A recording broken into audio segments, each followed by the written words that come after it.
Hello students, welcome back to our channel study with Neetu. आज मैं आपको कराने जा रही हूँ इंग्लिश का एक बहुत ही इंटरेस्टिंग टॉपिक जिसका नाम है टेंस। ओके स्टूडेंट्स, तो जैसा कि आप अर्लियर क्लासेस से भी पढ़ते आ रहे हैं, प्राइमरी क्लासेस से, कि टेंस क्या होता है। टेंस का मतलब होता है काल, मतलब टाइम। टाइम 3 पार्ट्स में डिवाइड होता है, प्रेजेंट, पास्ट एंड फ्यूचर।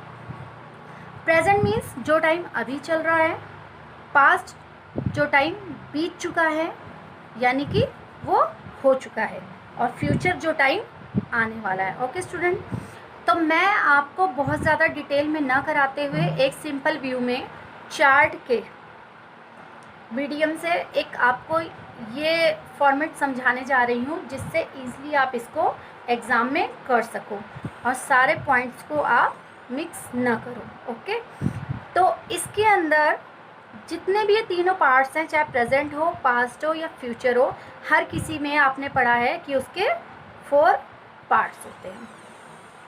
जैसे कि simple present, present continuous, present perfect, present continuous. इसी तरीके से पास्ट में भी होता है और फ्यूचर में होता है। अब हम 1 बाय 1 इनको डिस्कस करेंगे। उससे पहले हमें ये जानना सबसे ज़रूरी है कि इसका फॉर्मेशन किस तरीके से होता है। अगर हम कोई भी सेंटेंस लिखते हैं तो उसको हम कैसे लिखते हैं। सबसे पहले हम लिखेंगे सब्जेक्ट। सबसे पहला हमारा आता है सब्जेक्ट। सब्जेक्ट किसी का नाम हो सकता है, मतलब नेम, या किसी का नाउन, प्रोनाउन, कुछ भी यूज़ हो सकता है। देन वर्ब और उसके बाद ऑब्जेक्ट। इस सीक्वेंस में इसको मिला के हमारा क्या बनता है, एक सेंटेंस। ओके स्टूडेंट्स, तो ये हम पढ़ेंगे सब्जेक्ट वर्ब एग्रीमेंट में, बट अभी हम उसको डिस्कस ना करते हुए अभी हम क्या कर रहे हैं, टेंस कर रहे हैं। तो टेंस के पॉइंट ऑफ व्यू से हमें ये समझना पड़ेगा कि इसमें कौन सा वर्ब हमें यूज़ करना है। एग्ज़ाम में भी यही बेसिकली पूछा जाता है कि इसके अंदर आप बताइए कि हमें वर्ब का कौन सा फॉर्म यूज़ करना है। तो उसके पॉइंट ऑफ व्यू से ये जो हमारा चार्ट है ये आपके लिए बहुत इम्पॉर्टेंट है।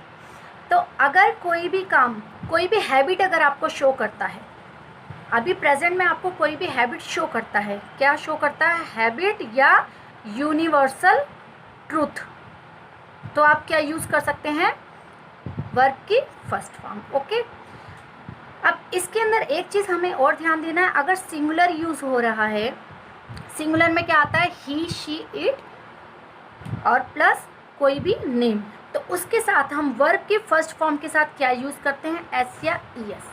और प्लूरल में क्या यूज़ होगा, सिंपली वर्ब की फर्स्ट फॉर्म। एग्जाम्पल मैं आपको एक देती हूँ, जैसे कि अगर हमने यूज़ करा ही, अगर हमने ही यूज़ करा ही, तो ही के साथ हम क्या लिखेंगे, प्लेज। ओके, ही के साथ में वर्ब की फर्स्ट फॉर्म, उसके साथ एस आ गया। अगर हम लिखेंगे आई, तो आई के साथ क्या आएगा, ओनली प्ले। ओके, पास्ट में इसी तरीके का फॉर्मेट होता है, सिर्फ हमें ये ध्यान रखना होता है कि उसमें वर्ब की सेकंड फॉर्म यूज़ होगी। जैसे सिंपली हम बोलेंगे वो चला गया, उसने खा लिया, वह रहता था। तो इस तरीके की जो भी पास्ट हैबिट को यूज़ करते हैं तो उसके लिए यूज़ होगा, जैसे ही वेंट या आई वेंट। इसके अंदर आप ये बोलेंगे कि चाहे वो सिंगुलर हो चाहे प्लूरल हो, हमेशा वर्ब की सेकंड फॉर्म ही आएगी। Okay, right. इसी तरीके से फ्यूचर, सिंपल फ्यूचर में हम क्या करते हैं, सिंपल फ्यूचर के फॉर्मेट में हम क्या यूज़ करेंगे, विल, शैल, या तो विल या तो शैल, और उसके साथ में वर्ब की फर्स्ट फॉर्म। ओके, जैसे I will do my work, तो विल आ गया और डू क्या है, फर्स्ट फॉर्म। ओके, तो ये फॉर्मेट आपको ध्यान रखना है कि प्रेजेंट में वर्ब की फर्स्ट फॉर्म ओनली, पास्ट में सेकंड फॉर्म, और फ्यूचर में विल या शैल के साथ first form. Okay students, clear हुआ ये फर्स्ट टॉपिक। देन हम आ जाते हैं कंटिन्यूअस में। कंटिन्यूअस में क्या होता है, जो काम रनिंग में है प्रेजेंट में, प्रेजेंट हो, पास्ट हो या फ्यूचर हो, तीनों कंडीशन में कोई भी काम अगर रनिंग में है, रनिंग प्रोसेस में है, तो वो क्या कहलाएगा, कंटिन्यूअस। ओके, तो इसमें भी as it is subject, subject के बाद में is, am, are plus I N G वाला। कैसे हम लिख सकते हैं, he is doing his work, तो ही क्या आया हमारा, ही है सिंगुलर, तो सिंगुलर है तो ही के साथ क्या लगाएंगे हम, is. He is doing his work. अगर प्लूरल है तो प्लूरल में क्या होगा, आर। जैसे कि अगर यू लिखते हैं हम ये, तो यू के साथ क्या आता है, you are doing your work, right. Next हम आ जाते हैं पास्ट कंटिन्यूस में। पास्ट कंटिन्यूस में भी एज इट इज़ कंटिन्यूस की तरह रहेगा, सिर्फ इसमें डिफरेंस क्या होता है, इज एम आर की जगह पे क्या आ जाता है, ये वाज प्लस वर। और सेम एज आईएनजी वाले इसके अंदर भी वर्ब यूज होंगे। जैसे he was doing his work या he was going to the market. Okay students, it means क्या होगा कि वह मार्केट जा रहा था। नेक्स्ट आ गया फ्यूचर। फ्यूचर कंटिन्यूस में क्या होता है, फ्यूचर कंटिन्यूस में भी सेम लास्ट जो दोनों कंटिन्यूस है उन्हीं की तरह चलेगा, सिर्फ इसमें क्या होगा, विल या शैल के साथ में बी आ जाएगा, will shall be plus ING. जैसे मैं अपना काम कर रहा हूँगा या मैं जा रहा हूँगा, तो इसके लिए क्या हो जाएगा, आई विल बी या शैल बी गोइंग, कुछ भी कर सकते हैं, I shall be will be going. अब इसमें आप एक चीज़ ये बोल सकते हैं कि हमने आई के साथ यहाँ पे विल क्यों लगाया, जबकि आई के साथ हमेशा शैल ही आता है। ओके, हमने ये पढ़ा है कि फर्स्ट पर्सन और थर्ड पर्सन में क्या आता है, हमेशा शैल आता है और अदर्स में विल आता है। लेकिन आजकल इसको दोनों फॉर्मेट में यूज़ कर लिया जाता है, लेकिन अगर आप करना चाहते हैं तो आप इसमें शैल भी यूज़ कर लेंगे। और दूसरा पॉइंट ये होता है कि जहाँ पे डेफिनेट सर्टेनिटी होती है वहाँ पे हम आई के साथ विल यूज़ करेंगे। I will be going to the market tomorrow.